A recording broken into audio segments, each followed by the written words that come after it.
When you have good internet, it makes life a lot easier. However, most internet services are not immune to issues. You may experience slow speeds and disconnects. Here are some troubleshooting steps that you can try before contacting customer service representatives. Well, in today's tech video, I'm going to show you how to fix your Lumen internet if it isn't working correctly.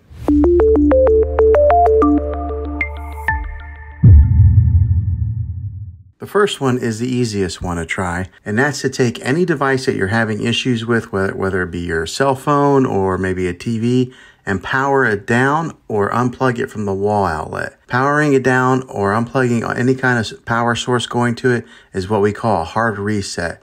And you want to leave it unplugged or powered down for at least 60 seconds. Now don't be impatient here. Wait the whole 60 seconds, then power it back up or plug it back in, and then see if it's working now. If that fixes it, then great. If not, let's go ahead and move on to the next method. And that would be to push the reset button on your modem or router. Not all routers have this, but if yours does, go ahead and give this a try. If hitting the reset button doesn't work, then let's go on to this next method. And that's to find the router that is giving you Wi-Fi and go ahead and unplug the power to that for 60 seconds. Then plug it back in. If that doesn't work, let's go ahead and move on to the next method. Move your router to a different location so that it's more open and it can broadcast a better signal without any interference. Hopefully this will help. The last thing to do is to call your internet provider, and they might have to tap into your modem remotely to run a diagnosis check, and maybe that'll fix it. Some providers will send you a modem for free if you are continuing to have problems with it, especially if you tell them that you might want to cancel service with them. Well, hopefully this video was helpful.